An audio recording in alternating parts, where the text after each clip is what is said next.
90.1 proudly welcomes you to America's longest-running computer show, Sound Bytes. Call the show now at 966-JAZZ. That's 966-5299. Toll free 800-790-0415 or soundbytes.org. Now, alongside Steve Ray and Dave Enright, here's Nick Francesco on member-supported Jazz 90.1. Good afternoon, Mr. and Mrs. American, all the chips in the PC. It is Saturday, the Ides of March, Anno Domini 2025, and you, you lucky people, take a stab at listening to Sound Bites. I'm Nick Francesco. I'm Dave Enright. And I'm Steve Ray, I think. Yeah. Maybe somebody already stabbed me? Have a rough time? Yeah. And it's 7 minutes after the hour. We're going to be bringing you news, views, things to choose, nothing to lose. Kick off your shoes, don't get the blues. Have you paid your dues? Here comes the news. I'm so mad that September, October, November are not months 7, 8, and 9. It used to be. I wish whoever did that would be stabbed. Exactly. Thank you. We'll be here all week. Tip your wait staff. The U.S. Federal Trade Commission, or FTC, said on Monday that Americans lost a record $12.5 billion with a B dollars to fraud last year, a 25% increase over the previous year. Consumers reported that investment scams resulted in the highest losses, totaling about $5.7 billion, with a median loss of over $9,000, and exceeding all other fraud categories. The second largest reported loss was linked with imposter scams, amounting to $2.95 billion in 2024.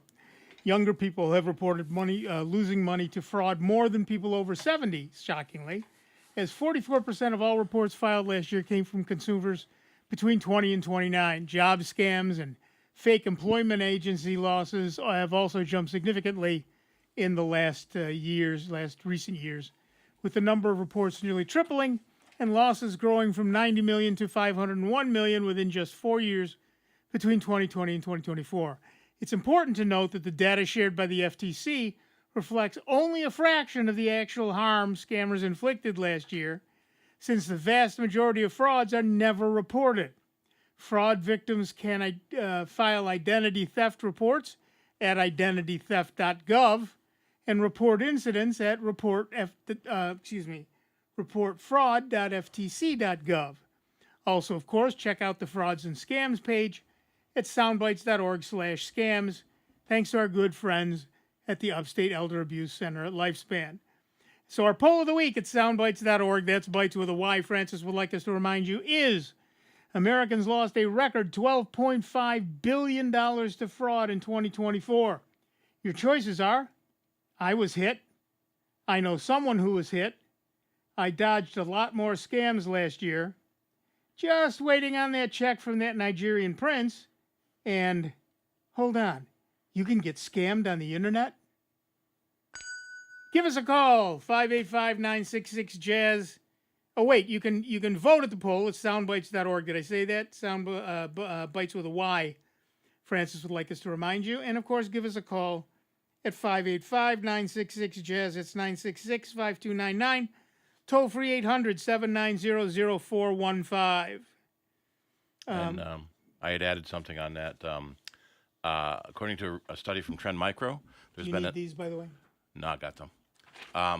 There has been a 900% increase in toll road scams. You've probably gotten a text this week claiming to be from EasyPass, saying that you have a fine due because you didn't pay your toll and to click here.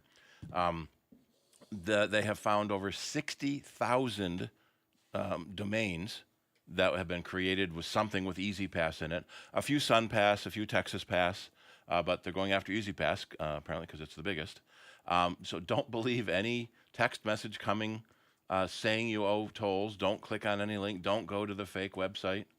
That's only one of the latest scams that's coming out. Right, and as we've said so many times, please remember, right now, while you're safe, right, and you're not reading one of these dire threats, go to your banking site, go to your 401k site, go to, all of the sites where you have money, and bookmark those real sites. And then when someone sends you an email that says, oh, you owe us money, instead of clicking on the link, which you should never, ever do, go to your browser, go to your bookmark, and click on the real site and see what they have to say. If you owe them money, I promise you, they'll tell you there. All right, to the phones. Our first caller is Ed from Ithaca, New York. What's up, Ed? Good afternoon, guys. Good afternoon. I called last week about putting the thumb drive into a Mac and it not working, Right. and to reformat it into FAT32. And I cannot seem to do that. When I go to Disk Utility, it doesn't have a way to format it that I can find. I did erase it. Yeah, So it should, in that erase option, it lets you pick the name and the file system and the formatting structure of that disk. right. Okay. So the formats possible are Mac OS Extended, two of those, Mac MS-DOS, and That's it. EXFAT. MS-DOS. I That- want the MS-DOS FAT. Yeah, that's, MS-DOS is Microsoft Disk Operating System, which is that's where FAT16 or FAT32. yeah, that's where FAT came from before they went to NTFS. Okay. So I want to do that. Okay. Thank you. And then I have another question. I've been looking recently at the Kommando daily, whatever that she puts out, and she recommends something called Incogni, and I'm wondering if you have any sense of that. Could you spell it? Incogni. It's supposed to go through and find everything about you on the internet and erase it all. There are a bunch of companies that do that. Delete Me is another one. It's a service you have to pay for, and you have to keep paying for it. Because every time there's a new breach, which is every week, your information gets put out there again. So it almost doesn't matter if you pay for it once and get your information deleted. It will be back again the next week. Because it's called the World Wide Yeah. Web. And most credit card companies already offer that type of service. There are several commercial programs that offer the same type of service. A lot of times they call it searching the dark web. There are a lot of different names companies use for that. Okay. And the other reality is that you cannot, in fact, scrub your data from the internet. Because in a lot, as Dave alluded to, a lot of the sites that have your information are overseas, and we have no laws that bind them. So you can tell them remove all this person's data, and they will thumb their nose at you. Not to mention the fact that most of the bad guys have already downloaded that data, so there's no way you can delete it from them. Yeah. Yeah, right. Right. Now, one of the other things is Google, I don't think I signed up for something, but Google sends me emails every once in a while that says, we found your information on this page. Do you want us to delete it?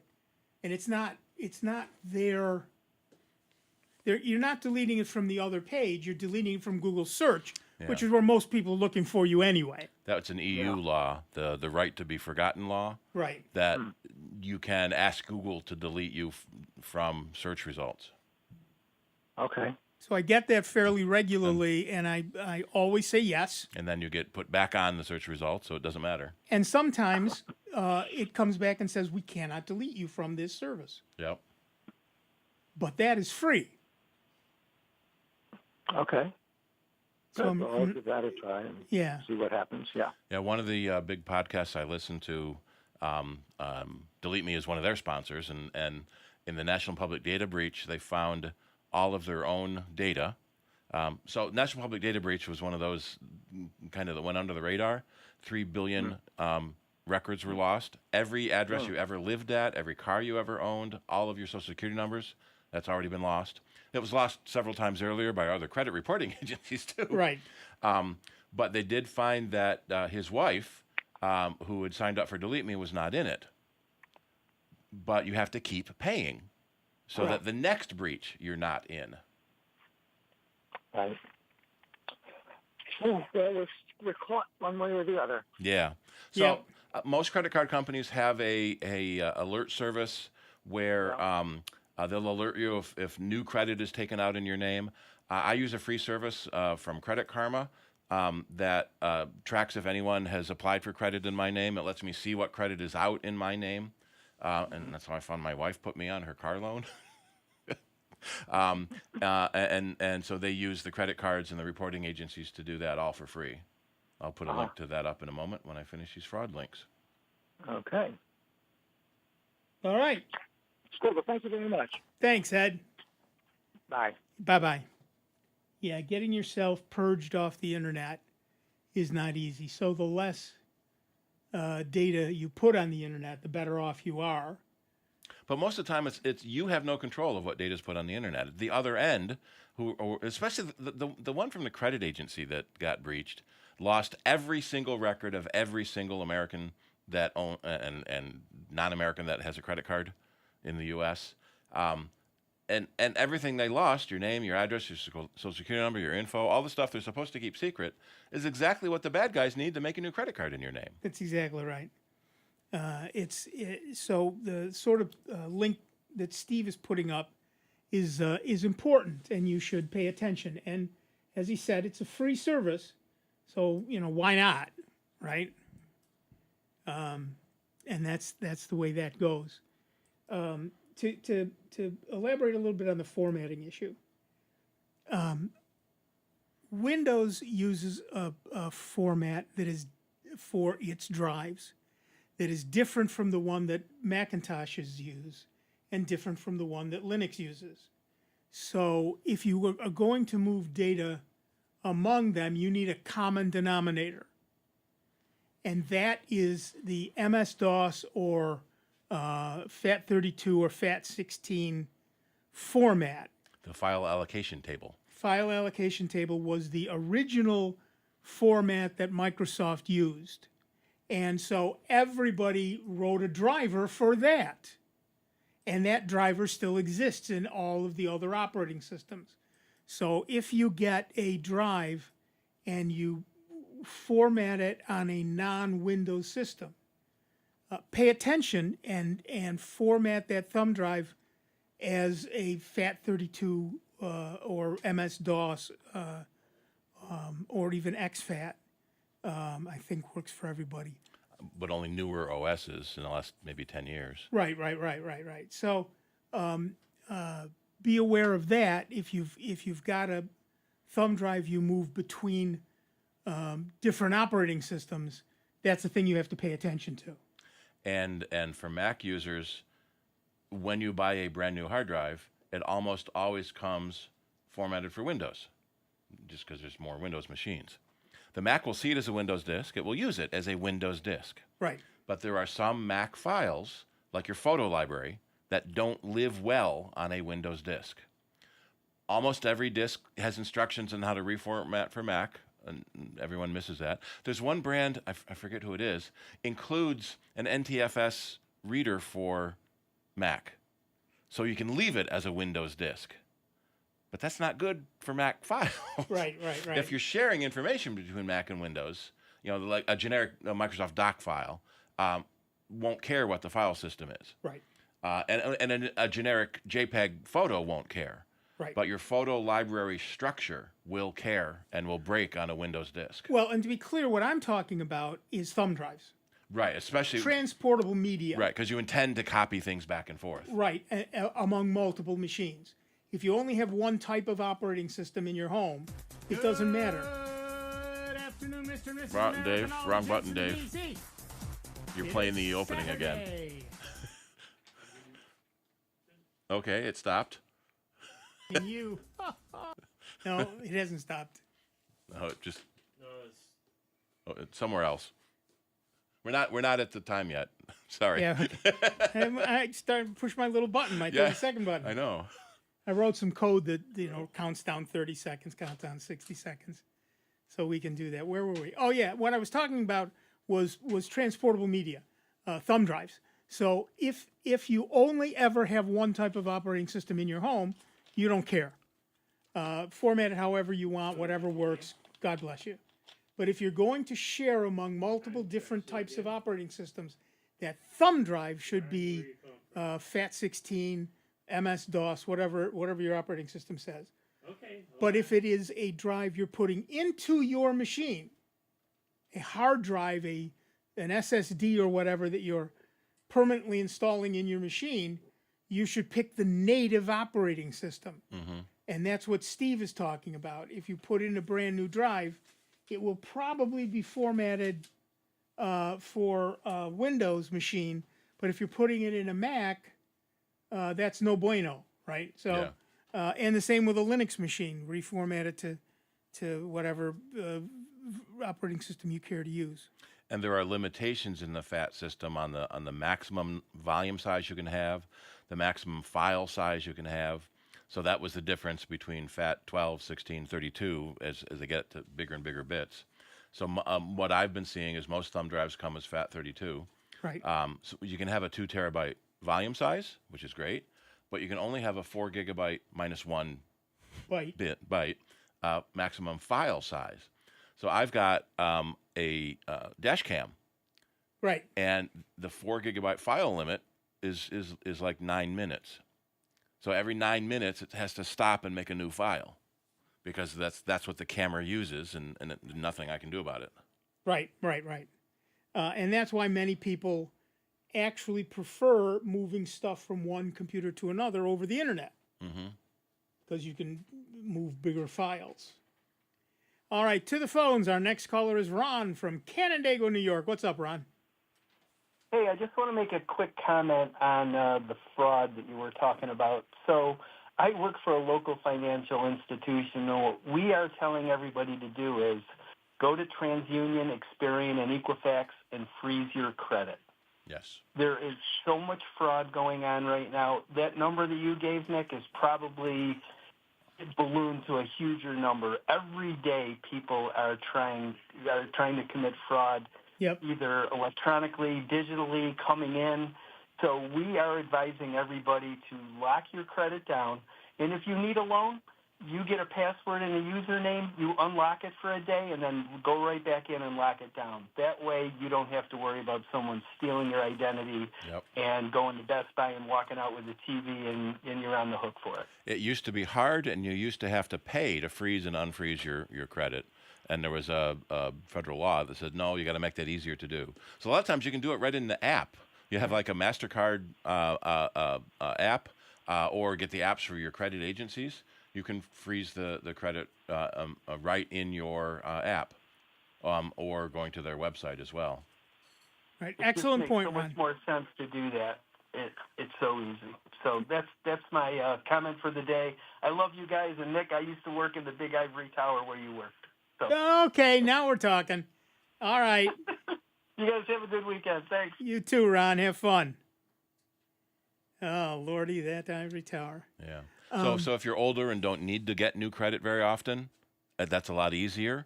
But if you're young, my son just bought his house last fall, and now he has to put a roof on it. So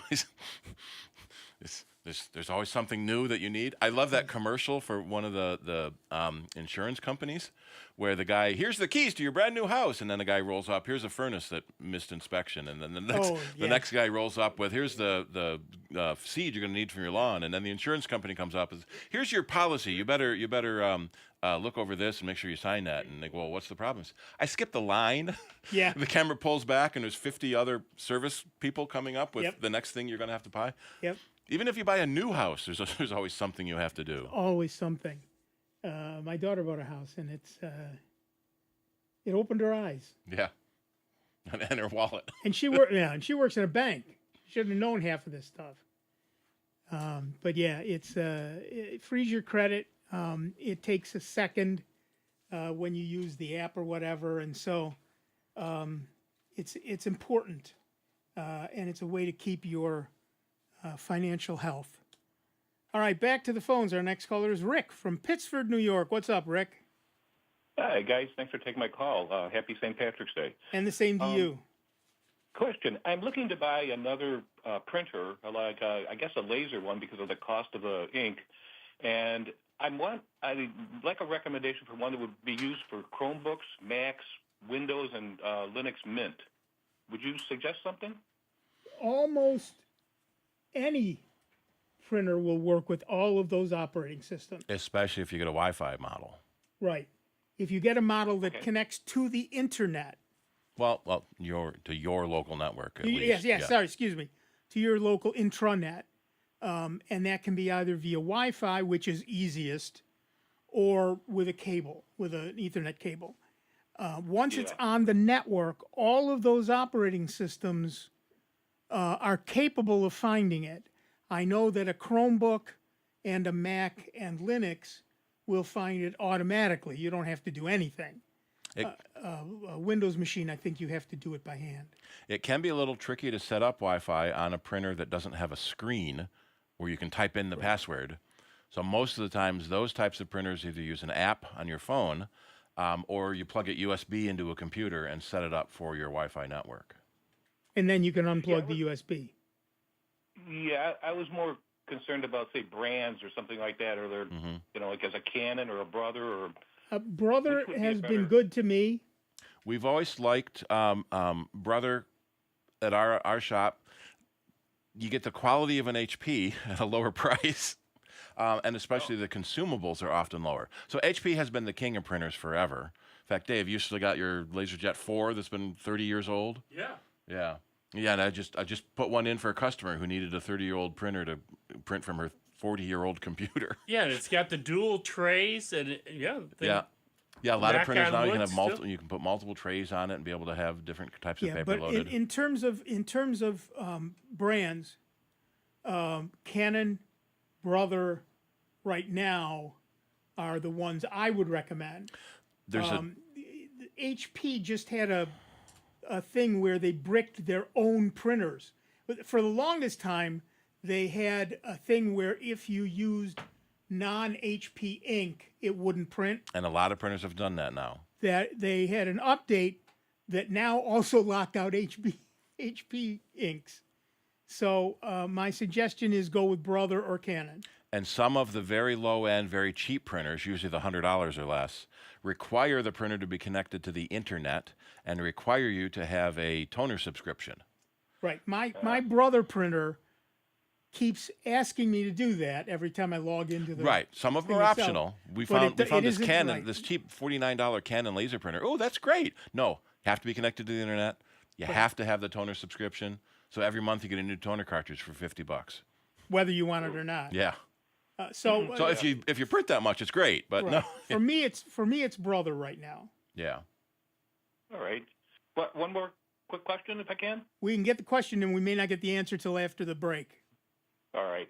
I'm moving to Linux Mint on my old Windows machines. Is there a good antivirus or stuff? Spyware and malware bytes don't seem to work on... Yeah, hold on. We got to take a break. But we'll be back in just a couple of minutes with Dave Enright, Steve Ray, me, Nick Francesco, Rick from Pittsford, and you. It is 29 minutes after the hour. You're listening to the longest-running computer show in the known universe. We'll be back with Rick and a lot more of your calls in just a couple of minutes. So don't stray too far. We'll be back. Computer talk you can understand. More Sound Bites is next on member-supported Jazz 90.1. NBC News Radio. I'm Rob Martier.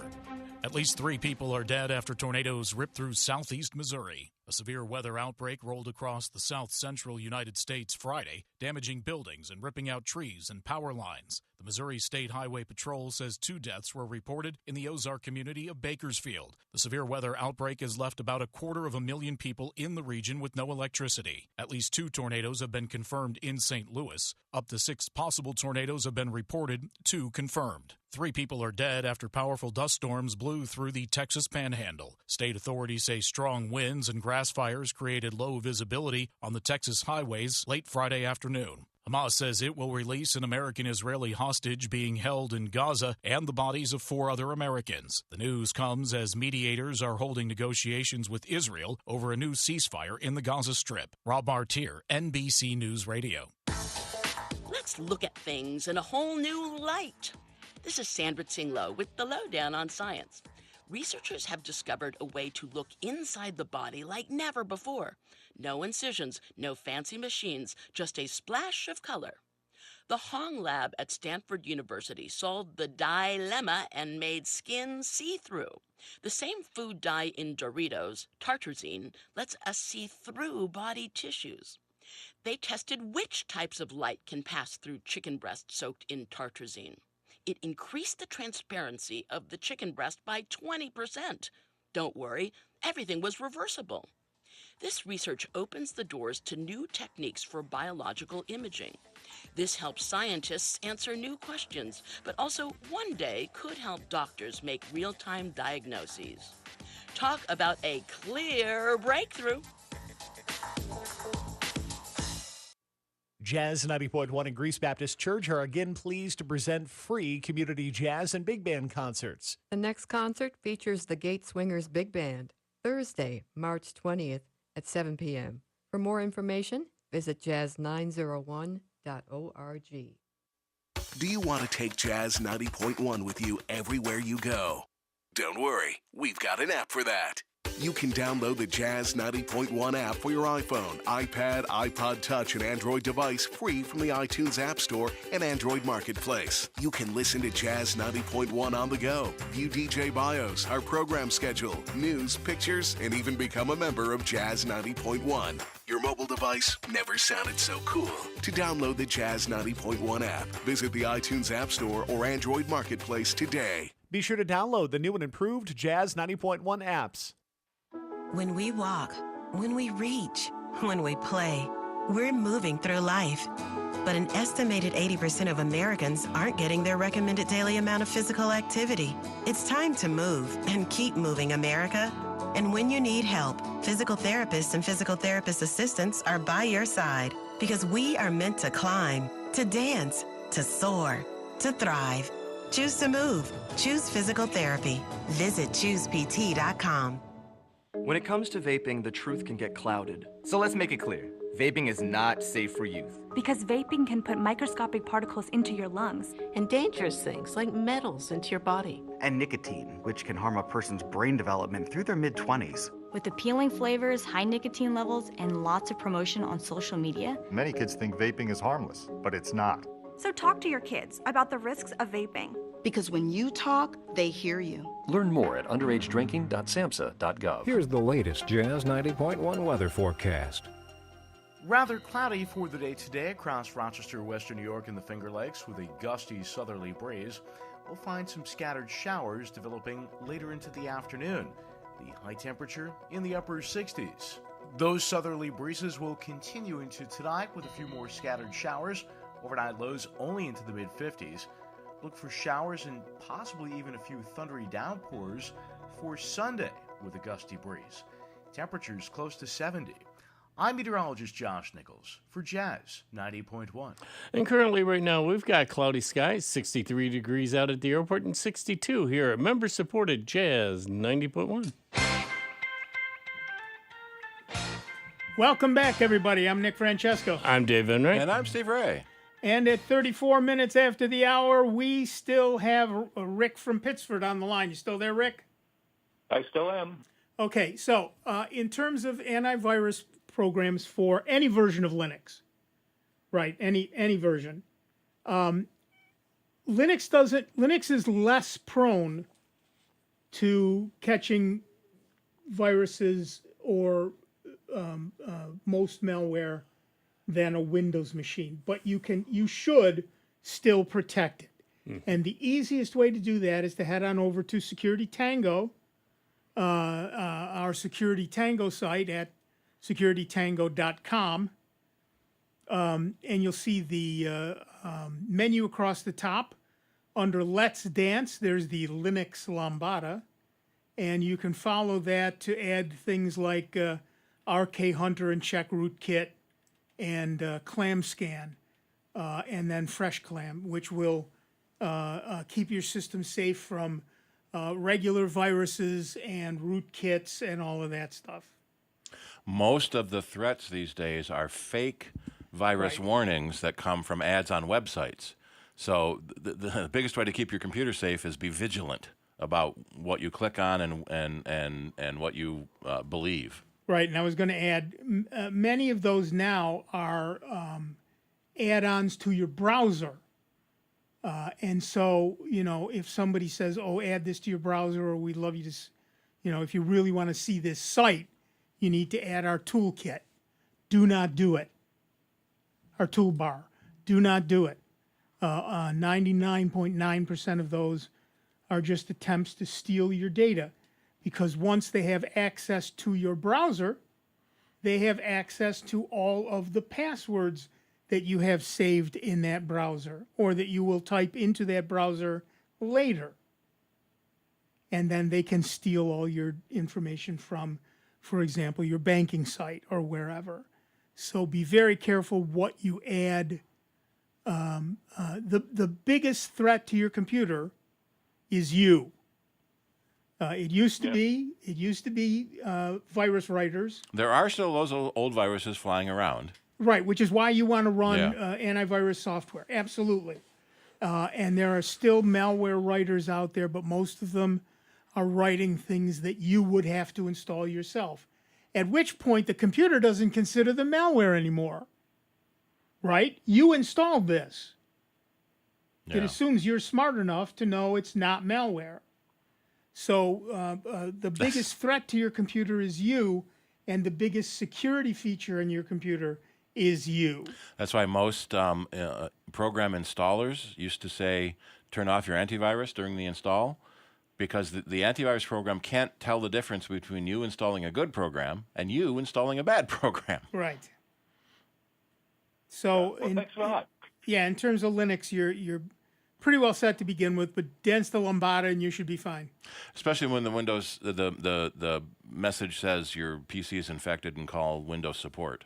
Right, and you're running Linux Mint. So that means the bad guy didn't take an extra 5 seconds and look up your user agent. Right. Not only are they bad, they're lazy. I got one of those on my Chromebook one time. Yeah. Here at the show.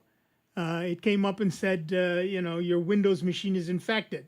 It was a giant red. It filled my whole screen, and it was blinking, and it was horrible. The more dire it is, the more fake it is. Yeah, right, exactly. All right? Thanks a lot, guys. All right, thanks, Rick. Yep. Yeah. A lot of people try installing ad blockers to block those malicious ads, but more and more websites won't let you into the website if you have an ad blocker on. I just tried to go to the weather site to see what the wind is this afternoon. Right. Some of them just want to twist that knife a little bit. Yeah. Because there's a link that says, continue without supporting us. Yeah. Mm-hmm. Yeah. Okay. But what's really annoying is when you turn off the ad blocker and then you immediately get attacked by a malicious ad. Well, exactly. Because the websites don't know either. There's millions of ads every second just get fed into the system. Right. And there's no human oversight. There couldn't be. So the ad industry is trying to automate some way. Hope maybe that'll be a good use of AI. But now the bad guys are using AI to make the malware that gets past the other AI that's looking for the malware. Right. All right. While you give us a call at 585-966-JAZZ, it's 966-5299, toll free 800-790-0415. I will read this week's Google News. Google's venerable 2015 Chromecast attempted to self-destruct earlier this week, upsetting a huge number of people who were still using the decade-old streaming dongles, which still work fine, by the way. Google was seemingly caught off guard by the devices glitching out all at the same time, but it promised to address the problem, and it has. Google says it has a fix ready to roll out, and most affected devices should be right as rain in the coming days, assuming you never hit the reset switch. If you left your 2015 Chromecast or Chromecast Audio alone to await a fix, you're in good shape. If not, well, you're not. Google has gotten its first taste of the remedies that this administration's Department of Justice plans to pursue to break up the text giant's monopoly in search. In the first filing since the election, government lawyers backed off a key proposal submitted by the Biden DOJ. The government won't ask the court to force Google to sell off its AI investments, and the way it tends to handle Android is changing. However, most serious penalty is still intact. Google's popular Chrome browser is still on the chopping block. The DOJ is asking the court to force Google to promptly and fully divest itself of Chrome, along with any data or other assets required for its continued operation. Of course, Chrome is built on Chromium. Never mind. Researchers have discovered multiple Android apps, some of which were available in Google Play, after passing the company's security vetting that surreptitiously uploaded sensitive user information to spies working for the North Korean government. Samples of the malware, named CoSpy by Lookout, the security firm that discovered it, masquerade as utility apps for managing files, apps, or OS updates and security, device security. Android users should give careful thought to any app before installing it, particularly if it doesn't come from the Google Play Store, although some of those were in the Google Play Store. Google is continuing its quest to get more people to use Gemini, and it's doing that by giving away even more AI computing. On Thursday, Google released a raft of improvements for the Gemini 2.0 models. As part of that upgrade, some of the AI's most advanced features are now available to free users. You'll be able to use the improved deep search to get in-depth information on a topic, and Google's new reasoning model can peruse your search history to improve its understanding of you as a person. Let me repeat that last part. Google's AI can see your search history. Have you deleted your search history yet? Give us a call. Do that first, then give us a call. 585-966-JAZZ. That's 966-5299. Toll free 800-790-0415. The fact that you can look up your own search history to see what you searched for last means that so can they. Well, exactly right. Exactly right. Duh. But now it's an unregulated AI that has access to your search history. Lord knows where that's going to end up. Can of worms there. Yeah. Well, here's the thing. We've been seeing this since the very beginning. AIs and an AI Illustrator user would put this politely. AIs hallucinate. The rest of us call those lies. And alternative facts. The alternative facts, yeah. And so what you need to do is when you get information from an AI, you have to vet it. There are a number of students, including graduate students, who really, really, really should know better, who have put out papers that they let an AI write for them, and they never vetted it. And it hallucinated all over the place in the middle of it. And so you need to be aware that AI is not ready for prime time. You know, it's not fully cooked, and yet we're still using it for everything. Name me a company that isn't adding AI into itself somewhere. Any large company, AI is the new hotness, and you need to be aware that it's not always right. People talk a lot about AI for programmers and how great it is. About 90% of the time when I use AI, when I search for something on Google, the first response you get is an AI response. It is almost universally wrong when I'm looking for a programming thing. Almost universally wrong. And you would think if a computer program could get anything right, it would be programming.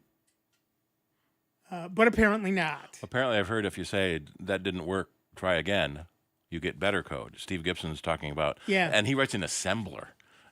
Maybe Right. maybe that's what it is. That the AIs know assembler No, better. I'm writing crappy little programs in Python. Yeah. It's not rocket surgery. It's easy stuff. And it lies to me all the time.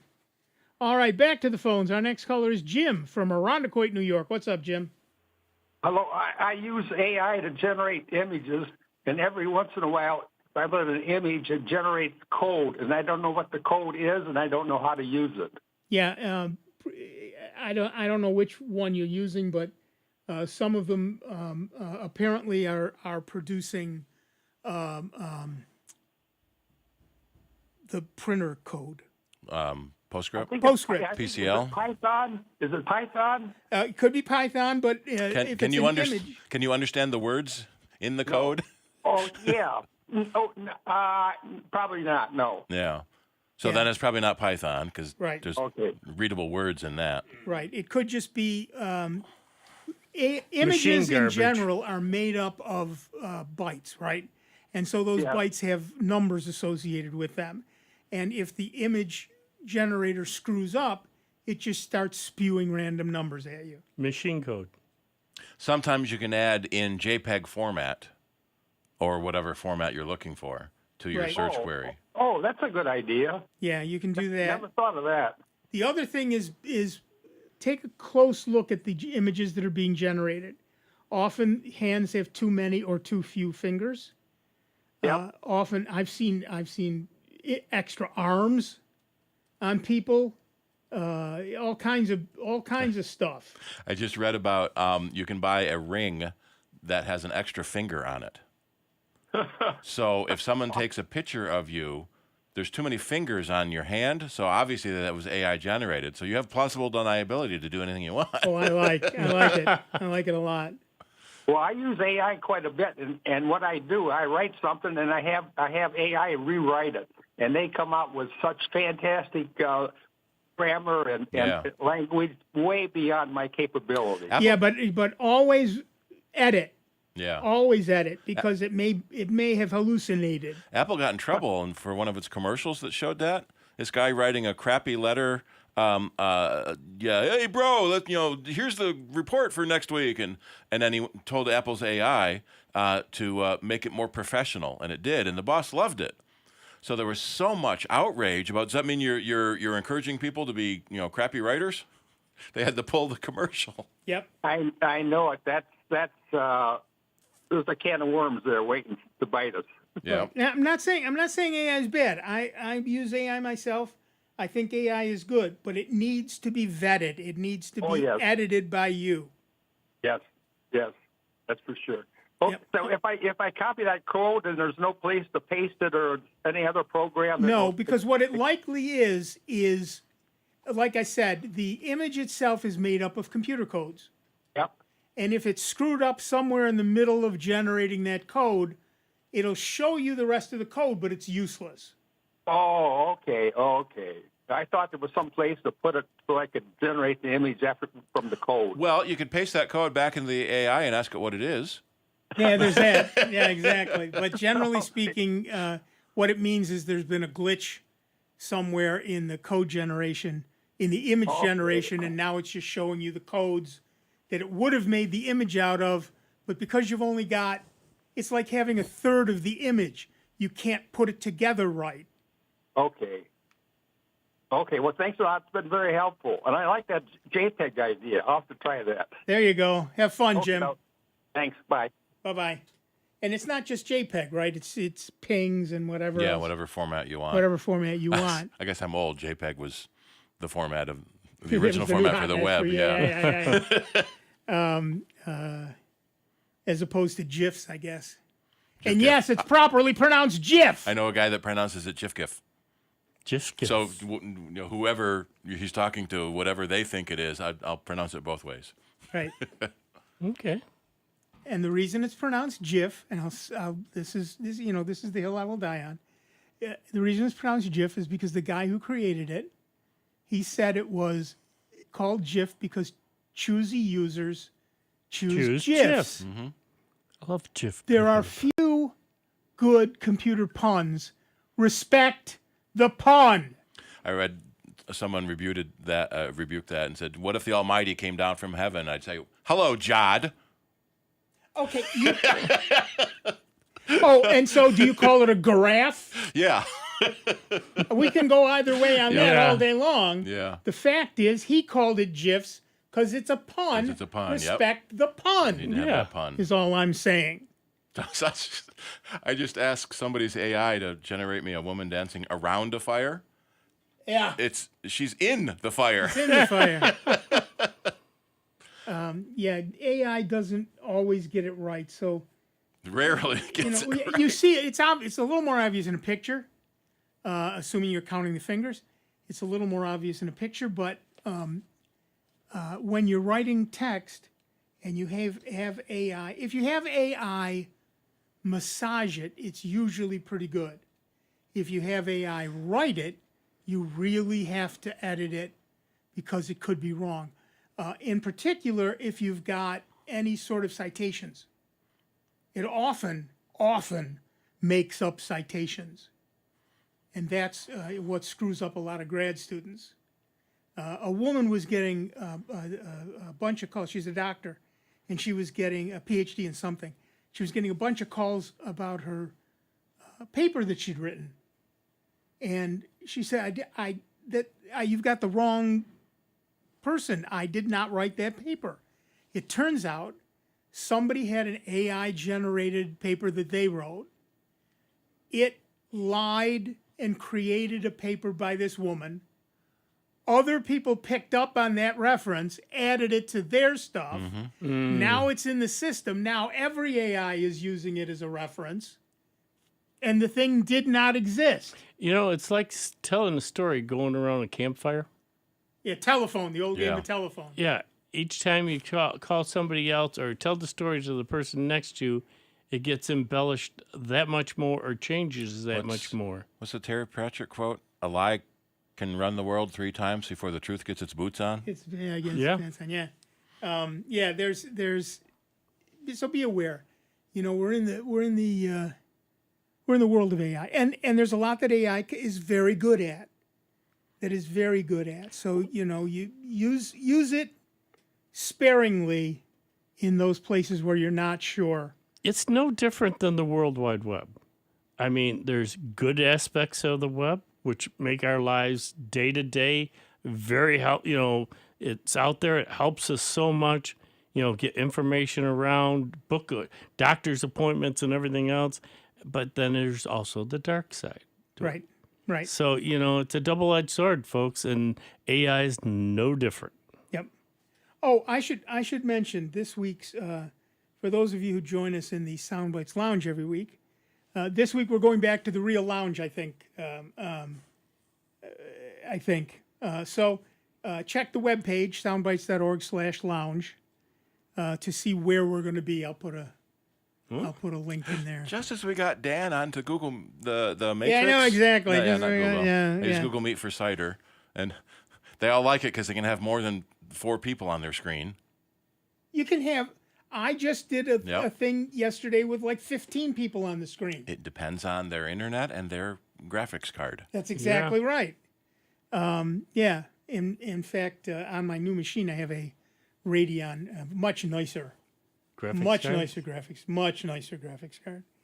And so, it's there's a lot that it all depends on, particularly, and that's again a limitation of the fact that the lounge itself goes through a web browser, right? So you're limited to your system's capabilities. Yeah. With the Matrix thing, you can do a lot more because it's an app. You can still run it through your web browser, and you're still limited to all of that stuff. But it gives you more options on the app. But we will be going back to the lounge this week. For a while, who knows? A while could be 1 week, but we'll see. So I just like that we could say we're meeting in the Matrix. I agree with you. I absolutely agree with you, and I suspect we'll get back there. But what I like about Mastermind Lounge is it's much more private, and it's shut during the week. So I like that. Anyway, those are the things that. So we'll be returning to the actual lounge this week. Help me remember to repeat that in the second half for the people who don't listen to the first half of the show. The slackers who don't catch the first half of the show. Well, we've got kind of a split audience. Yep. We've got a number of folks that get out there and, doing their errands or whatever, and then they come in on the second half. Whereas we got some folks that are the early bird people that want to catch the first half of the show, find out the news and everything else, the topics and that we're talking about, and then go off and do their errands and catch us here and there, maybe in and out of the car.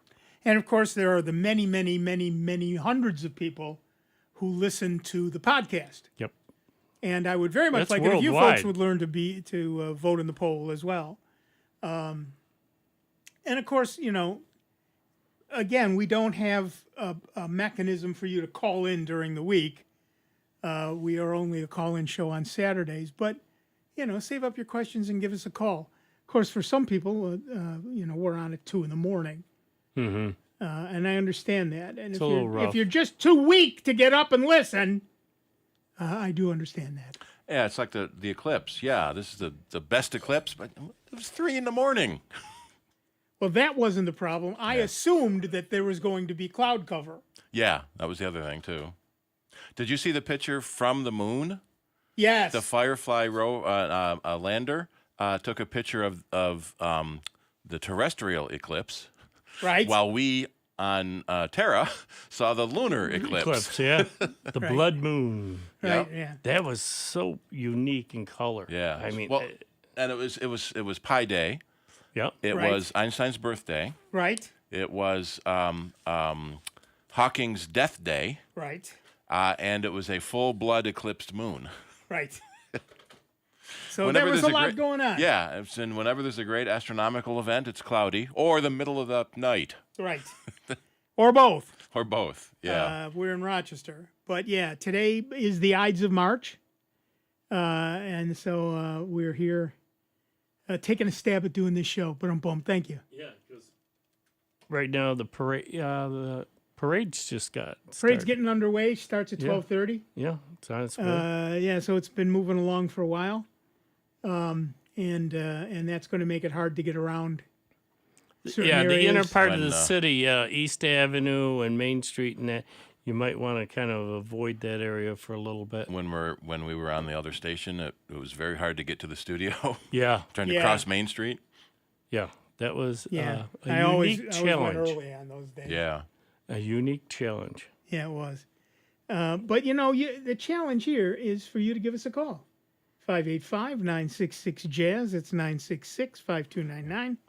Toll free 800-790-04. I'll go back to something we were talking about earlier in the Google news. Both Google and Apple removed dozens of apps from the App Store in the past week or so.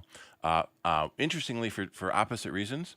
One of them was a malicious app that had a malicious payload in one of the plugin kits that developers use.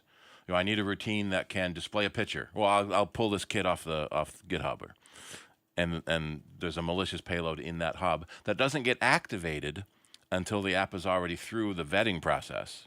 Right. And so they got removed. That was downloaded a few 100 million times. And then there was another one where it had a malicious ad payload that claimed it had so many viewers so they could get money from the advertisers that was fake. Nice. All right. That music tells us that the first hour of this show is history. It's in the books. It is a dead parrot. But do not despair. There's an entire another hour of the longest running computer show in the known universe coming your way. Another hour of Dave Enright. Another hour of Steve Ray. Another hour of me, Nick Francesco. And another hour of you, but only if you give us a call at 585-966-JAZZ. That's 966-5299. Toll free 800-790-0415. We'll be back in just a couple of minutes with a whole lot more of the Ides of March edition of Soundbites right here on member-supported Jazz 90.1. Before you call into our show, please make note of the following rules. 1, turn your radio down. 2, turn your radio down lower. 3, remember, nobody has invented a good-sounding speakerphone yet. Don't use them. 4, make sure you have a point. It makes for a more interesting show. 5, calling does not guarantee you'll get on the air. No whining. 6, if you do get on the air, please do not tell the host what you just told the screener. We don't care. And 7, is that radio turned down yet? We hope this will make for a more enjoyable program, and we thank you for your time. Online 24 hours a day, 7 days a week at soundbites.org. More with Nick Francesco, Dave Enright, and Steve Ray next on member-supported Jazz 90.1. WGMC Greece Rochester. A public service of the Greece Central School District. Jazz 90.1. On Facebook at Jazz 901 FM. NBC News Radio, I'm Lisa Carton. At least a dozen people are dead as severe storms sweep through the Midwest. At least 2 tornadoes have been confirmed in St. Louis, and the Missouri State Highway Patrol has confirmed the deceased. There have been 23 reported tornadoes overnight across 4 states, and millions of Americans are on alert for a severe weather outbreak today. Tornado watches are up for parts of 5 states from Alabama to Ohio as the storm pushes east. Congress averted a government shutdown just hours before the deadline. The yeas are 54, the nays are 46. The bill is passed. Now the bill heads to the White House for President Trump's expected signature. A top ISIS leader has reportedly been killed by Iraqi and U.S. forces. The Prime Minister of Iraq says Abdullah Maki Mosley al-Rifa was, quote, considered one of the most dangerous terrorists in Iraq and the world. Lisa Carton, NBC News Radio. Jazz 90.1 is supported in part by our members and by Sage Ruddy & Company in Rochester, a locally owned financial services firm since 1915. Sage Ruddy University offers information on retirement and legacy planning, estate and financial planning, investment advising, wealth management, and insurance services. You may learn more about Sage Ruddy and Sage Ruddy University, including dates and times of classes, by visiting sageruddy.com or calling 585-232-3760. The Jazz 90.1 Daily Club Calendar is brought to you in part by our members and by jazzrochester.com. What is dedication? My biggest fear in the middle of my addiction was that my kids wouldn't have a father. And I started thinking, you know what? This isn't my story. I definitely had to become a better man to be a better father. It's important to me that my kids are empowered and truly believe that if they can think it, they can do it. That's dedication. Visit fatherhood.gov to hear more. Brought to you by the U.S. Department of Health and Human Services and the Ad Council. When times get dark, we can't see the help that's all around us. Maybe you're not sure how you'll make rent, or you lost your job. When you don't know where to turn, let 211 be your guiding light. Our guides are ready to connect you with the help you need. 211, how can I help you? Call or visit 211.org. 211. Get connected. Get help. A message from United Way and the Ad Council. I left the military with a traumatic brain injury. I came home to fight depression, anxiety, and alcohol. As America's veterans face challenges, DAV is there. I'm Adam Greathouse, Army veteran. DAV helps veterans get the benefits they've earned. With DAV's help, I've built a new life for myself. With the right support, more veterans can reach victories, great and small. My victory is just experiencing life. Support more victories for veterans. Go to DAV.org. Welcome back to America's longest-running computer show, Sound Bytes, on member-supported Jazz 90.1. Get online now. Call 966-JAZZ. That's 966-5299. Toll-free 800-790-0415. Or submit your question by email at soundbytes.org. Once again, here's Nick Francesco, Dave Enright, and Steve Ray on member-supported Jazz 90.1. Welcome back, everybody. I'm Nick Francesco. I'm Dave Enright. And I'm Steve Ray. And at 4 minutes after the hour, we're hurtling headlong into the second hour of the longest-running computer show in the known universe. It's the Ides of March edition of Sound Bytes.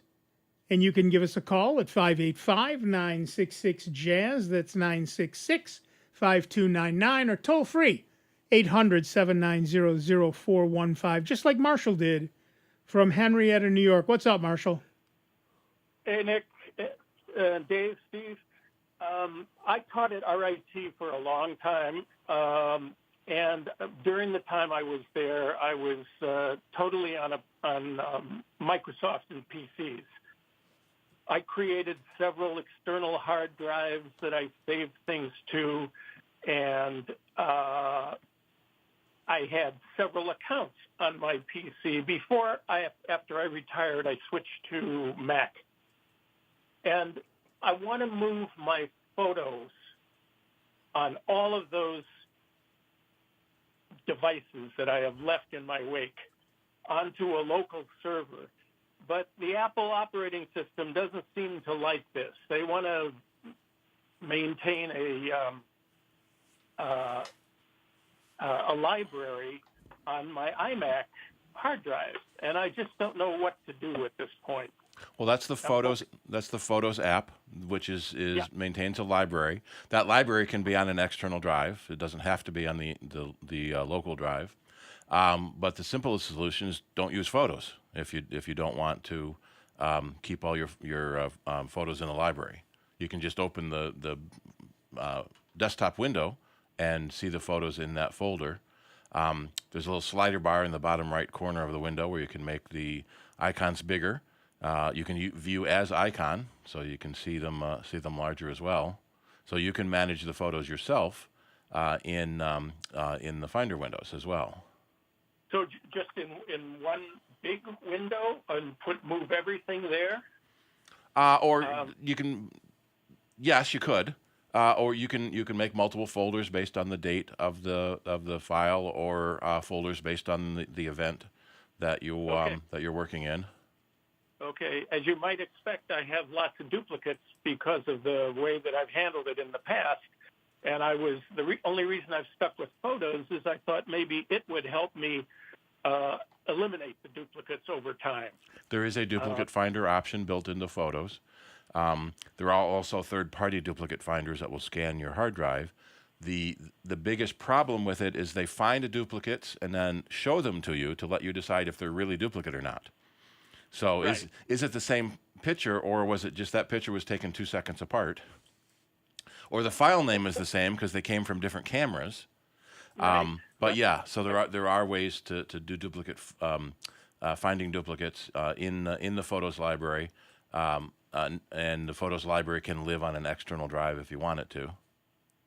They seem to warn against doing that because it doesn't create some function that they want, and I can't recall the warning moment. If the external drive is not formatted for Mac, APFS or Mac OS Extended Journaled, what we used to call HFS Plus, I guess it's fewer syllables, then you may not get the Spotlight index made because it has to be a Mac drive for indexing. So it would make it hard to search for photos, which may make finding duplicates hard as well. Okay, so... But if it's an external drive you're accessing via Samba, then it would be... what's the Samba file system? That might be Mac enough for it. Uh-huh. Well, okay. You can try it with a small library and see if that works. Yeah. Server message All right. block. SMB, yeah. SMB. So that's how you access a non Apple server from an Apple, or from Linux too. So SMB is the Windows file sharing system. And so Windows being the 800-pound gorilla, both Mac and Linux have SMB locally, and it's usually called Samba, is the implementation that most companies use. All right, I'll investigate to see if the server that I started to set up is operating on that format, and make a change if I need to. Yeah. Is the server you're setting up a Mac? No, it actually was pieced together from old computer parts that my son had in his dental office when they upgraded, and I believe it's PC. What OS is it running? The hardware almost doesn't matter. It's the OS that matters. Well, let's see. What? Just generically, Windows, Linux, Mac. It's running TrueNAS. TrueNAS. Okay, that's a Linux distribution. Yeah. So yeah, you would not be able to run a native Mac formatted drive on that. But it likely has SMB loaded by default. Right. It may even have AFP, which is Apple Filing Protocol. Apple stopped using that a few years ago because everyone's using SMB. Okay. But if you do, so if you have you gotten as far as mounting the network drive on the Mac? And then you do do a get info on that mount point and see what the file system says it is. Because I bet it's exFAT on the TrueNAS drive, because that's the native file system for Linux. exFAT? Yeah. Is that Extended file allocation table. okay? And that won't help me try to centralize all my images on the server then, on that drive. Not using Apple's Photos app. You could use another image cataloging program, or just use the desktop finder. Okay. And if you put them all into different folders, you're probably better off. Okay. Yeah. Any suggestion on an alternate to the Photos app? Not offhand. I know some people use Delicious Library because it can also track your books and your movies. And if you loan a movie to someone, it checks it out like a library. Uh-huh. Okay, well, that's not something I do, but if it's got the other functions I need, that might be worth investigating. Yeah. Yeah, can't hurt to take a look. The other thing is, just for grins and giggles, are you paying for Amazon Prime? Yes. Sorry, was that a yes or a no? Yes, it's a yes, unfortunately. You have, don't say unfortunately, because as one of the perks of Amazon Prime, you have unlimited photo storage on their site. And you access that through an app on your device. Or through the web. Yeah. Through my account, I assume. Yes. Yeah. Yeah, photos.amazon.com. All right, I'll investigate that. That might be a good intermediate step to move it all there, consolidate it, and then figure out where to put it. Yeah. Google Photos used to be a good option until they started charging for storage space. Right. Right. And right now, at least, Amazon Prime gives you unlimited photo storage. So I would take advantage of that. It's certainly, at the very least, a backup for those photos you don't want to lose. Okay. Good. All right. I'll go to work. All right. Have fun. Thank you. Bye-bye. Bye-bye.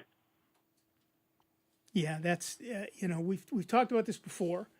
The legacy photos that you have from 15 different cameras, 22 different formats.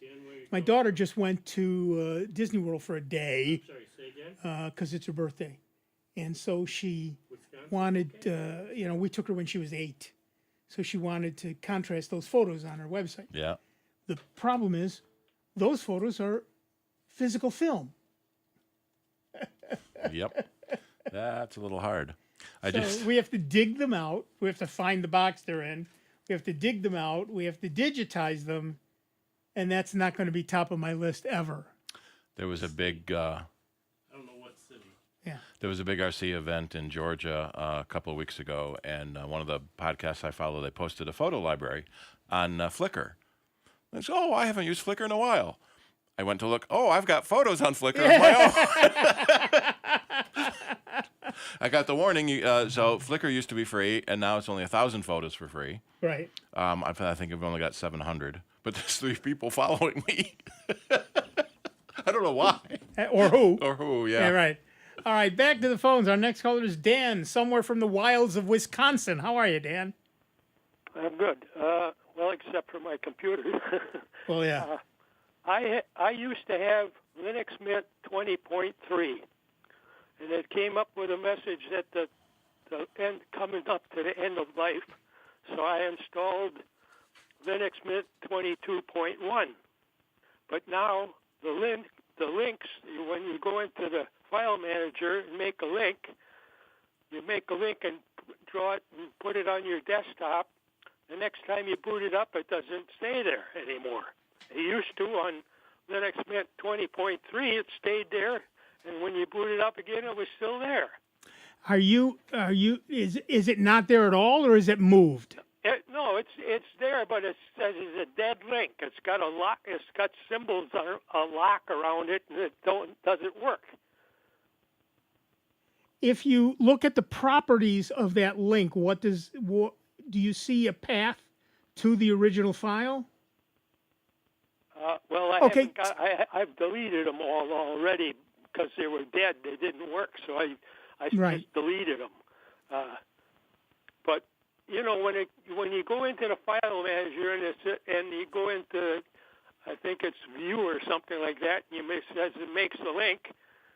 And when you go to another hard drive where I keep all my files, and highlight a file and say make a link to that, and draw it, put it on my desktop. When you reboot it again, it doesn't work. Okay, so wait, you're physically moving something, or you're creating it on the desktop? I'm creating a link from my disk where I have all my files on to the desktop on my Linux system. I draw it from the link to where it is on the storage database, and put it on the desktop, and it works. And it comes up and it works. But when you reboot your computer, it doesn't work anymore. Is that external disk still connected to the computer? Yes. I've even shown them on the desktop as being there. I've got three external disks showing on my desktop that are connected. And one of them is the disk that's called storage, where I keep all my files. Sure. So, all right. So the way I normally do it is I will right-click on the file itself, and from the drop-down menu, I'll pick create a desktop shortcut. Well, that doesn't work either. I've done that. It says I can do it here again. Let's see here. That should work. Yeah, so let's see what it doesn't. We'll see what your error message is. That may help us. Well, I'll go to documents, files. Okay. But I have to reboot this computer to make it not work again. No, I understand that. So if you right-click on the desktop. No, it's on the file. All right, so if you right-click on a blank space on the desktop, you get a drop-down menu. One of the choices there is Properties. Maybe he doesn't have permission on something? No, wait a minute. Here, I've got a file in the file system. I'm sorry. I'm at a different place. Can we try my thing first? Okay. All right. Blank desktop, okay? Okay, so at your desktop, right-click on a blank spot on the desktop, and you get a drop-down menu. Select Properties. It doesn't say Properties. It says Create Folder, Create New Document, Create New Launch here, Add Desklets, Change Desktop Background, Display Settings, Open Terminal, Open as Root, or Customize. And then it's got Paste as grayed out. That won't work. Oh, you. What version of Linux are you on again? 22. 22.1.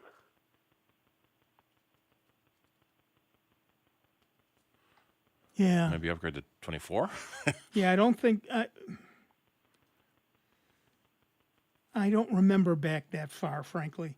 This is the newest one they got. Linux Mint 22.1 is the one that's got... 22.1. Excuse me. Yeah. Excuse me. Yes, it's not a year. It's just a number. I thought he said 20.1. And then I don't remember. I think, look, I hate to say this, but this looks like something somebody's got to have eyeballs on. From that drop-down menu, you should be able to create a desktop launcher or a desktop short. Create a new launcher here, it says. Create a new launcher. Right. You should have launcher. You should have a shortcut. Does he have to be an admin user? No, he should be able to create it on his own desktop.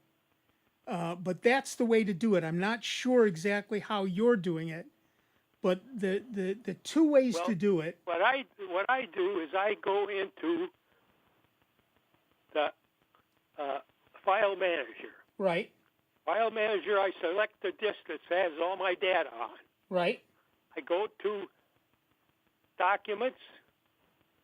I select Excel files. I go to a file.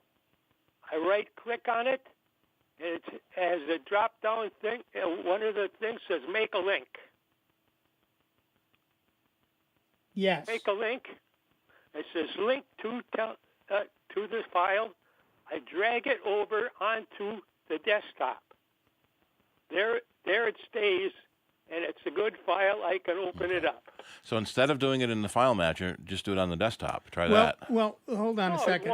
You won't connect to that disk on the. Hold on a second. Desktop. Hold on a second. If you right-click on that file, one of the choices also create a desktop shortcut. No, it says open Linux Office Calc, open other applications, cut, copy, make link, rename, follow link to original file, move to trash, delete, compress, Yeah, okay. properties. So when you click make a link, what do you see? Now you see it's the exact same thing as the one I made. It's a duplicate of the one I have. And it's already on the desktop. Yeah, now I've got two of them. And they will work until you reboot? Until I reboot, and then it's dead. It won't work again. And if you open up that dead link, it doesn't have... Oh, you can't open it up because it's dead. It's not connected to anything. No, you don't not open the application it's connected to, but if you right-click on it and look at its properties or follow the link back to the original file, what does it show? Well, you want me to reboot the computer and see? Well, you'll have to call back. We've got some people on hold. And when the link is dead and you try to open it and it's dead, are you getting an error message? No, I'm getting nothing at all. It should either open or give you an error message. Yeah, it's very weird what's going on in your system. I'm sorry. Okay. I you don't. anyway. Again, there are some problems that you have to have eyeballs on the machine itself to fix, and I'm sorry. I wish we could help you. Okay. Or somebody listening might know what's Sorry. happening. Yeah, if anybody who's listening has had this problem, please call in and help us. We've disappointed all of Wisconsin at this moment. Sorry, Marshall. Bye.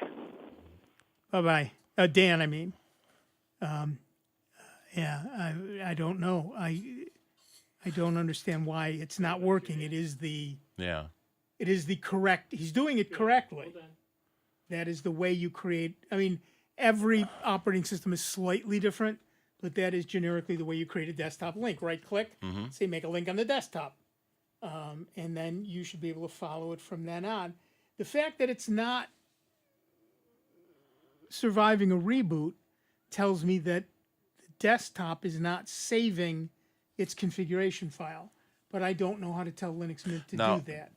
I've read things about hard links versus soft links, so maybe the drive that it's pointing to, change the drive letter. I know letters aren't a thing in Unix, but is that a possibility?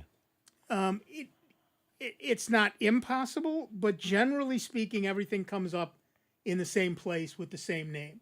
Yeah. It should be under /media/ whatever name the drive has. So that shouldn't be different. All right, back to the phones. Our next caller is Brian from Pavilion, New York. What's up, Brian? Gentlemen, how you doing? Peachy, how are you?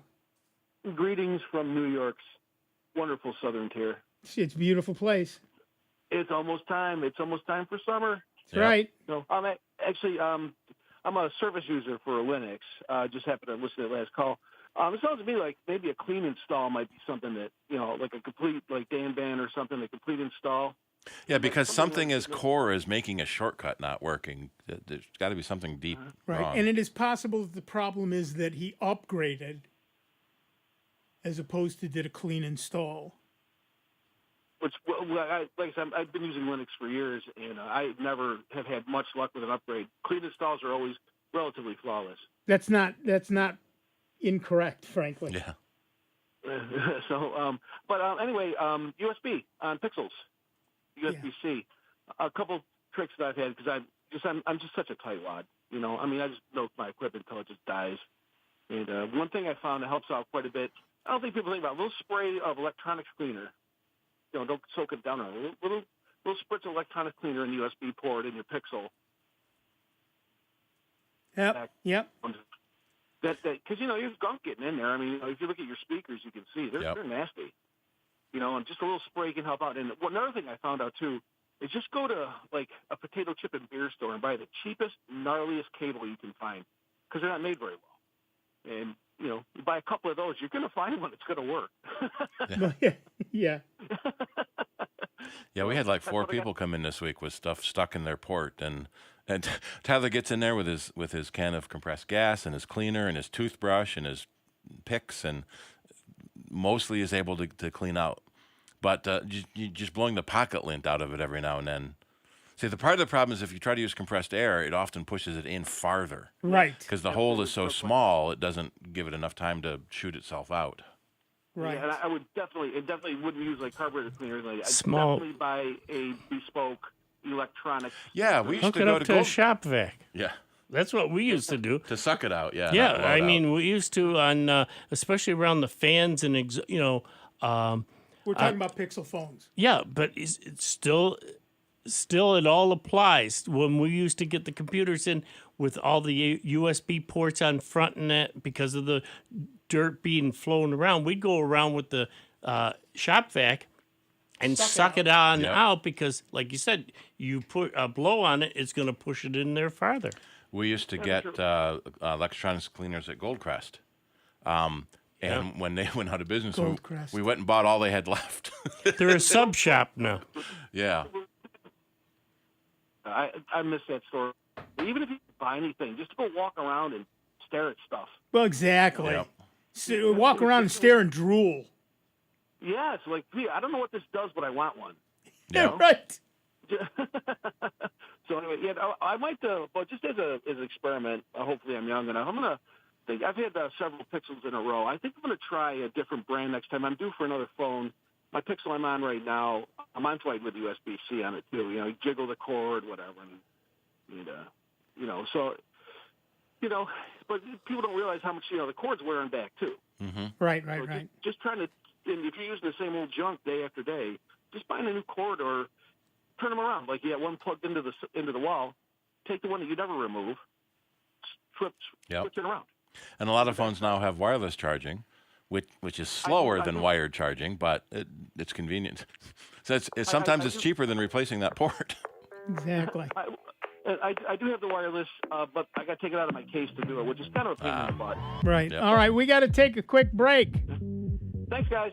Thanks. Back in just a couple of minutes with Dave Enright, Steve Ray, me, Nick Francesco, and you. You can give us a call. We will happily. We have another half hour of the show to get you on the line. It's 29 minutes after the hour. You're listening to Sound Bytes right here on member-supported Jazz 90.1.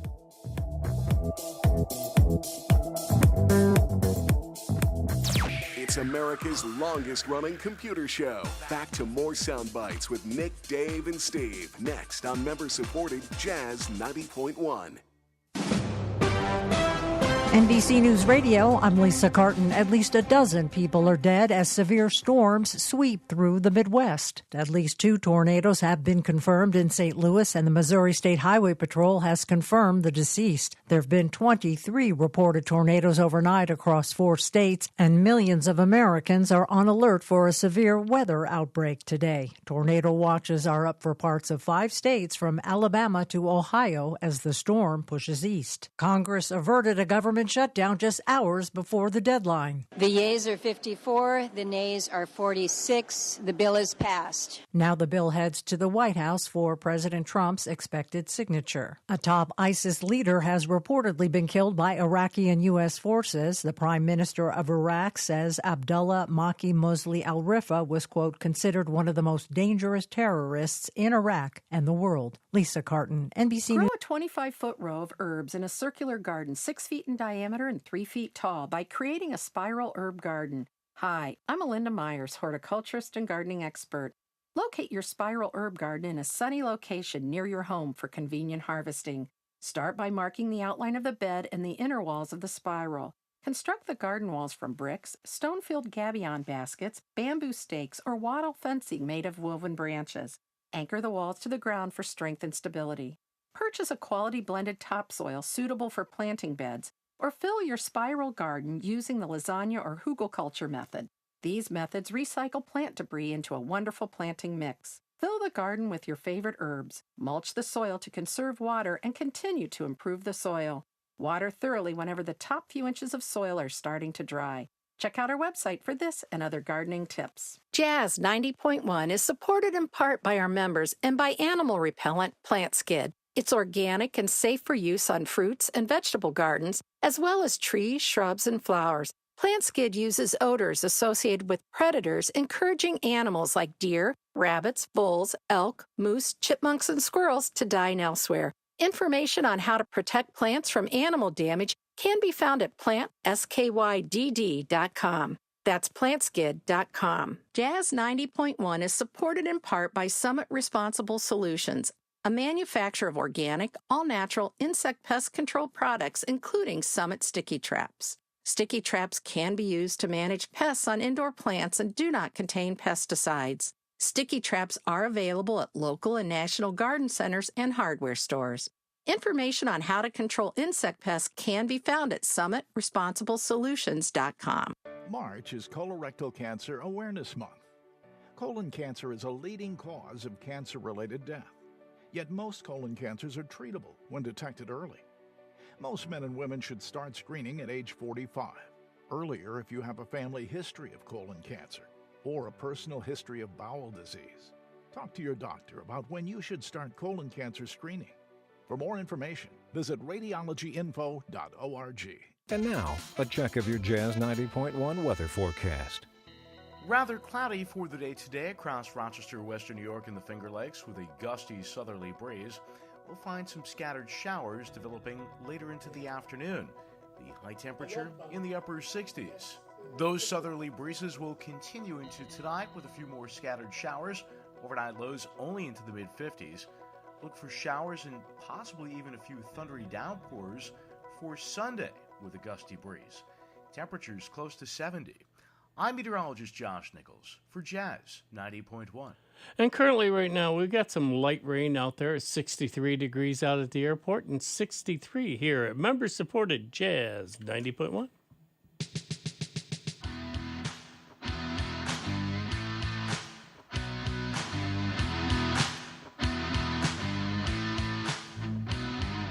Welcome back, everybody. I'm Nick Francesco. I'm Dave Enright. And I'm Steve Ray. And at 34 minutes after the hour, we are Sound Bytes, and we have Fred from Henrietta on the line. What's up, Fred? Hi, Nick. Let's see. The guy that was asking about the links not working on Linux Mint. Yeah. It's possible that his devices, if they're external USB hard drives, if they're not mounted, it breaks the links. Yeah, good point. I asked him if it was connected. He said yes, but it's got to be mounted after it's connected. Yeah. Well, what I've been finding in Linux, at least the latest version of Linux Mint, I'm using the same thing he is that if you leave a anything USB plugged in, a drive, it won't automatically mount. If you boot up, then plug it in, it mounts. Now, I've been creating similar things to him. Instead of putting links on the desktop, I put them as bookmarks inside the file browser. And again, they won't show up until you click on the device and mount it, and then all of a sudden all your bookmarks come up. So I assume he's running into the same thing. Good to know, Maybe. Fred. Thank you. And I hope Dan is listening and that all of Wisconsin feels that we have vindicated ourselves. Hey, one other quick thing from last week. You were talking about Windows 11 hacks, I guess. You don't call them hacks. What else do you call them? But trying to get Windows 11 to work on non-compliant things. If people are just playing around and they want to play, it's perfect. You know, you can learn things. But if it's like your main machine and you're really counting on it, hacks work until they don't. Exactly. So, it's kind of fun. I actually made an external, something called a Windows to Go drive, where you can actually install Windows on an external USB drive. I did that with the latest version of Windows 11, and now I can actually run Windows 11 on a 10-year-old laptop. Right. So it's fun, but it's going to work until it doesn't. Yeah. Right. Well, I can't tell you how many times I've heard people say, my machine is dead. Can you help me? What's wrong with it? I don't know. I upgraded it to Windows 11 and now it doesn't work. Well, it's 15-year-old hardware. I'm not surprised. You shouldn't have done that. It's surprising it was allowed to, because usually part of the installation is I didn't know you could put 11 on non-compliant hardware. Well, for a while you could, and then there were all the hacks that let you do it. And they keep changing the requirements. So first you needed a TPM, and then you didn't need a TPM. Then you need TPM 2.0. 1.3 is not good enough. Yeah, true. The thing is, though, is originally when the hacks that allowed you to use the really old CPUs, the reason that broke is they started using command set SSE 4.2. Yep. So anything before a Gen 5 Intel chip wouldn't work because it didn't have that command set. Now, the laptop I'm using Windows to Go on is a Gen 5, and it does have that command set. Now, they said you can't use anything before Gen 8, at least with the Intel. Now, I assume that in the coming months or years, they're going to start using commands that'll break everything before Gen 8. I mean, right. That's the thing with a hack. It's fun, but it's not necessarily, you don't want to put all your eggs in that basket. Right, exactly right. And I also found that's all I got. That's good. Thank you, Fred. I found a website called React, and I'm posting a link now, that lets you run basic Windows 11 in a web browser. So I've been looking for that for when people call with Windows questions, we can look. Send that to me. I can use it myself. And so you can play with it, see what it looks like, without actually needing to install it on your computer.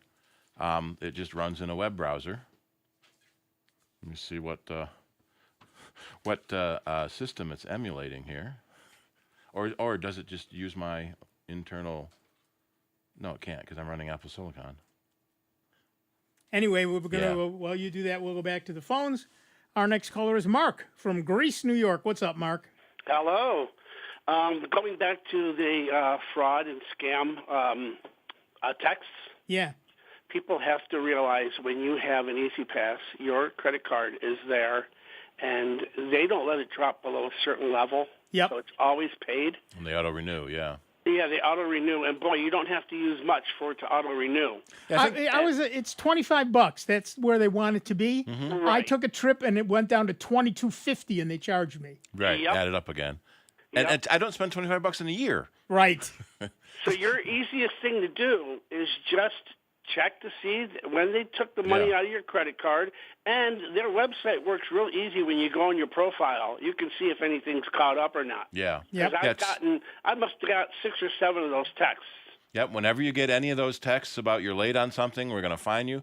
Log into the website yourself and look at your own history. Do not click on the links. Yep. Exactly. And like I said, Easy Pass, the only time they ever text you is when you first set up your account.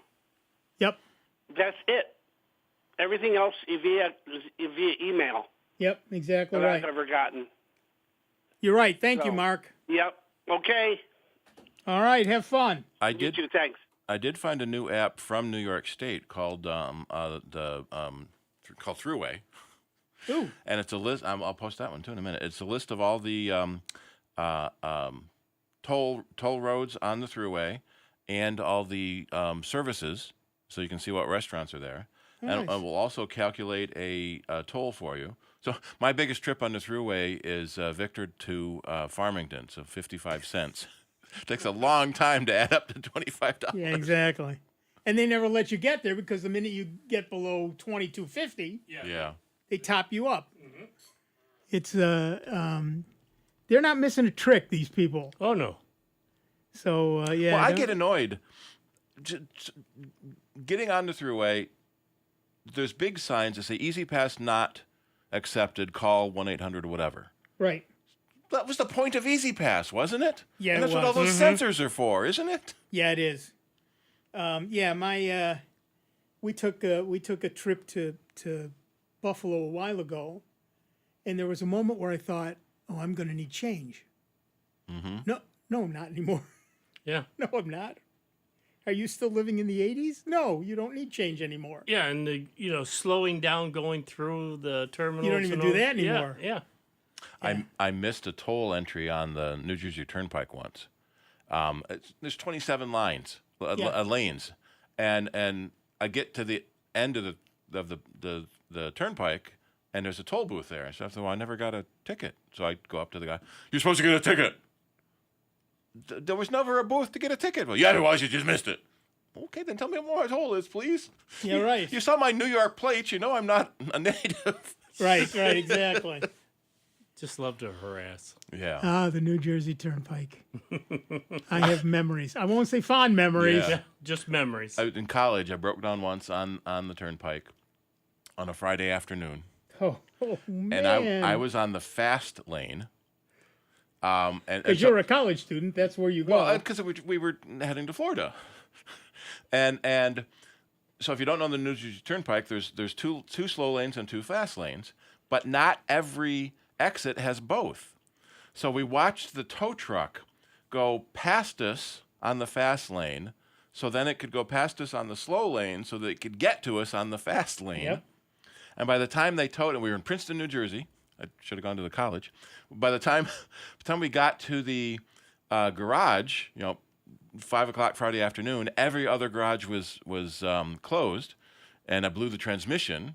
So we had to wait until Monday morning to get a new transmission. So we were stuck in New Jersey for the weekend. There goes our Florida trip. Yeah. Plus, you're stuck in New Jersey. Stuck in New Jersey. I've blocked out what we actually ended up doing in New Jersey. Is there anything to do in New Jersey? No. I think we were too far from the boardwalk to do anything interesting. Well, I won't say there's nothing to do in New Jersey. Yeah. Anyway, that's neither here nor there. Yeah, it's a lovely state. I have nothing against New Jersey. I had a lovely month there one weekend. No, I did. I had a friend who lived in New Jersey, and I would go and visit her regularly. She was a nice lady. What was that line from her? Do you know you have construction workers loading a ship here? Tell me something I don't know. Did you know they're using non-union labor? Yes. Mess what movie? with the That's Eraser with Arnold Schwarzenegger. Yeah. Don't mess with the unions. So these bunch of Goombas show up with baseball bats and chains, and the guy standing there with an assault rifle. Boss, we got a problem. Yeah. Tell me you're not loading that ship without qualified union labor. Yeah, we're loading it with illegal guns, so no, we decided not to include the union. Yeah, right. Underrated movie. It is an underrated movie. It's a lot of fun. Unrealistic, but a lot of fun. Well, and that's the thing. It was not badly written, and there were some moments of nice stuff in there. Nice shotgun, a-hole. Yeah, right. Wait, no, that's me. All right, let me read the Microsoft news. Microsoft's March 2025 Patch Tuesday includes security updates for 57 flaws, including 6 actively exploited zero-day vulnerabilities. This Patch Tuesday also fixed 6 critical vulnerabilities, all remote code execution vulnerabilities. Microsoft said on Monday that its legacy remote desktop, which has already been replaced on other platforms, will no longer be supported on Windows after May 27th of 2025. But you aren't losing any functionality here. You can still do tech support for your parents using built-in Windows functionality or the modern Windows app, which is somehow both the simplest and most confusing naming convention Microsoft's marketing team could have mustered. Yes, there's now a Windows app on Windows that lets you do remote Windows. Increasing the confusion, Windows has a built-in remote desktop connection app that will remain the only way to use remote desktop protocol connections after May 27th, but Microsoft will eventually incorporate that into the Windows app. Because RDP is hopelessly broken and security flaws everywhere. Yeah, exactly. Microsoft's claim of a quantum computing breakthrough has attracted strong criticism from scientists, though Microsoft says its work is sound and it will soon reveal data that proves it. Any day now. Honest. It's going to be the best. Microsoft showed off a quantum chip called Majorana 1, or maybe that's Maharana 1, that it said could pack a million qubits. Quantum computers with even a few hundred qubits are promised to be so powerful that your current computer would be akin to counting on your fingers, slowly. Henry Legg, a lecturer in theoretical physics at the University of St. Andrews in the UK, recently published a preprint critique that argues Microsoft's work, and I quote, is not reliable and must be revisited. There is no word yet if he's related to Harry Legg, or if Harry Legg is indeed a real person.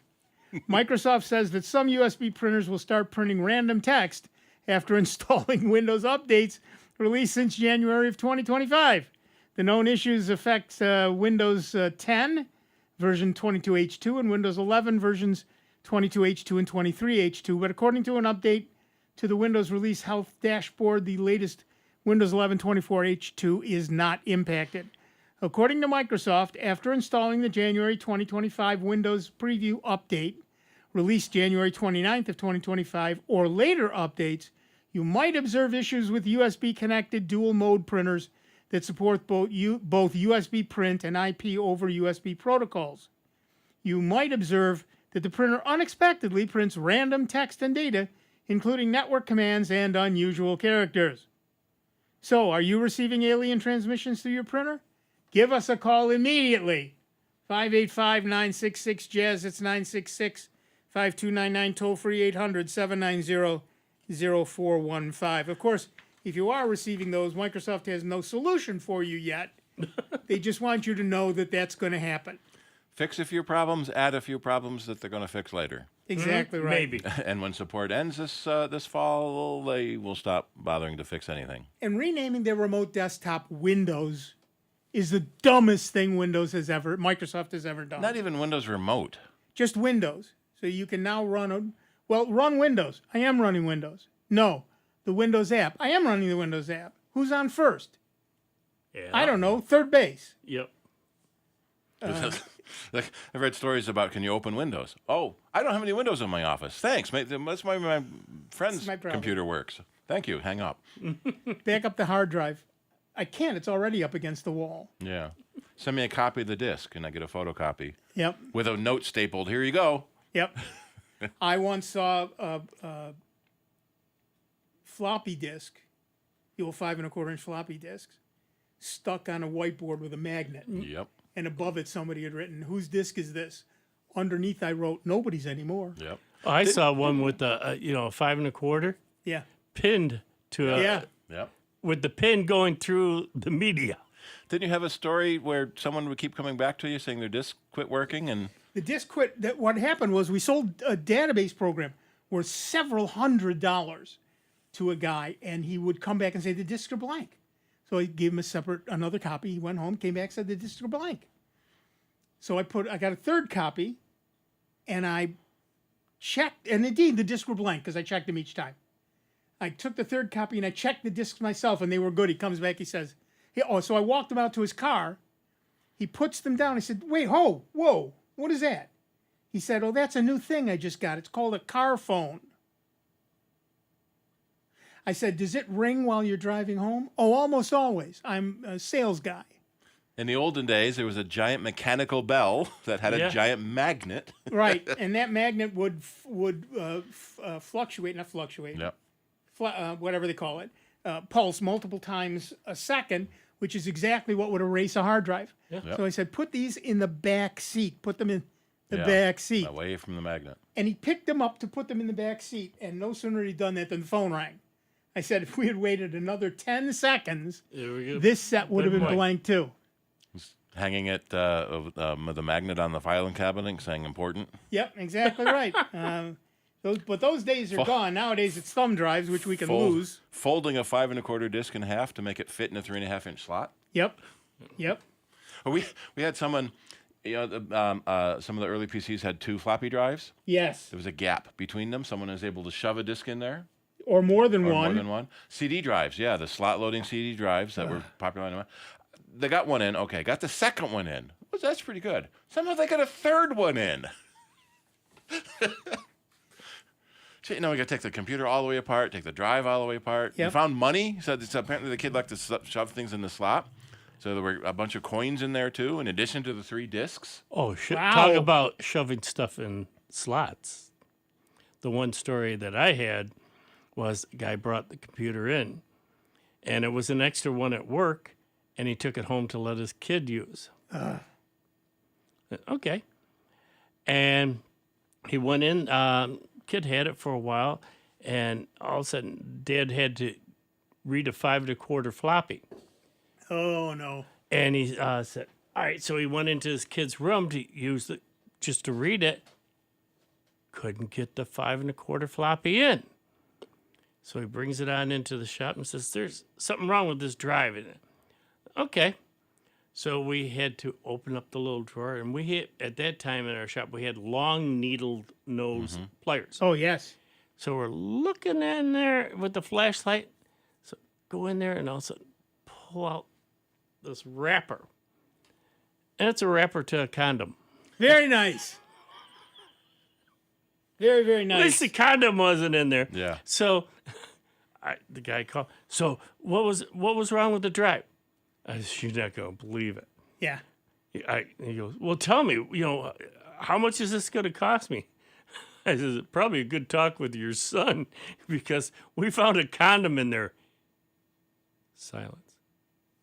We're going to have a talk. Yeah. Yep. I thought, gee, I'd love to be a fly on the wall at that dinner table. At least he's safe. Yeah. That's the important part right No, there. I was glad I didn't find the condom part of it. Well, there's that. Yeah, right. Right. We had a golf tee drop into the paper feed of a printer from an upper shelf, and the paper jams all the time. It just won't feed through. And so we look at it. Oh, yeah, here, that'll do it. Yeah. Yeah. We didn't have to take it apart. Right. Just take out the thing. I've seen at the Big Ivory Tower. We had a guy who said, "Oh, I need the old. I've got this old terminal sitting on the floor, and it won't work." So we opened it up, and there was a mouse nest in it. Oh yeah. No, I used to.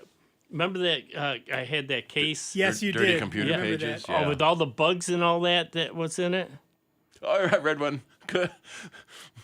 Woman brings a computer in saying it's filled with cockroaches, and the techs, they don't really want to work on it, but they agree, and so they take it outside, open it up, and it's fine.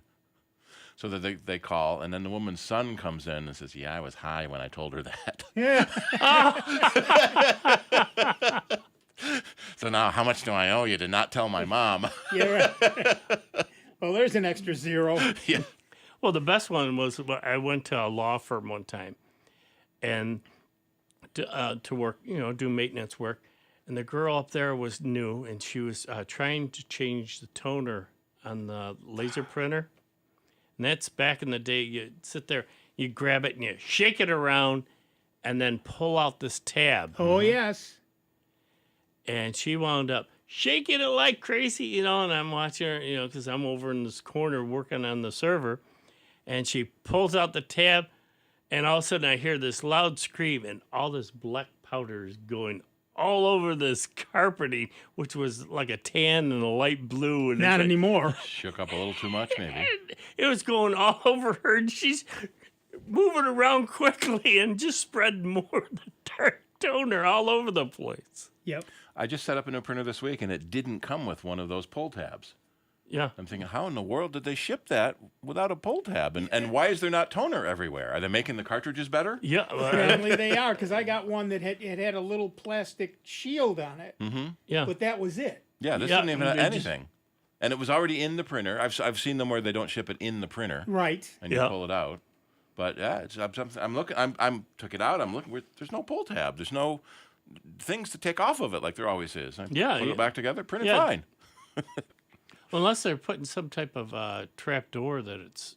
Yeah, it's got to be what it is. Well, it's printed on the box. Printed on the box is this end up. So just don't tip it over. It'll be fine. I guess so. I guess so. But yeah, we've seen some amazing things. I told you I had a person call me back when I was at Chase, and we owned all of the computers for whatever reason. So when somebody called, we could just quickly make a change, not have to go through requisitioning or anything like that. So I got a call, and their monitor wasn't working. And at the time, we were transitioning from amber monitors to color monitors. So I said to the person on the phone, "Is it a color monitor?" And she said, "Well, it's sort of beige." Okay, I'll bring one of each. That's much easier. And it was.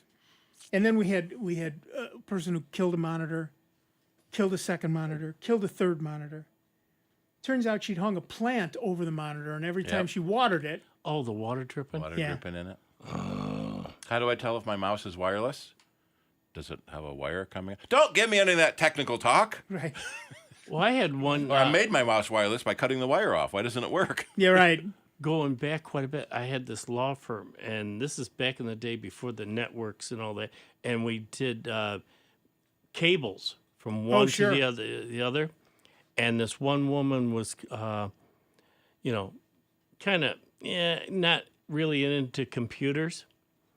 So, we hooked them all up, and she kept saying, "Well, this is making my computer go slower." So what she was doing was unhooking one end, because, they were T's. Right. And it go from one office to the other, and it had to be like in a daisy chain. And she unhooked it. And people were complaining. What's wrong? Now you have two unterminated networks, and neither works. And he's going, "I thought you said you came in and fixed it." I go, "I did." And sure enough, we had to go through it, check it out. She goes, "Well, I don't like it. It's slowing down." He goes, "Did you pay for this computer?" "No."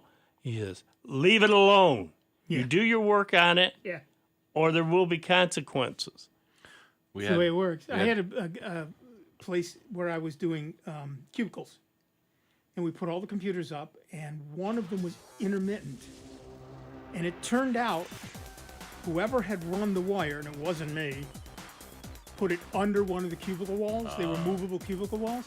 So when the person in that cubicle sat back against their wall, it crimped the cable and cut everybody's network access off.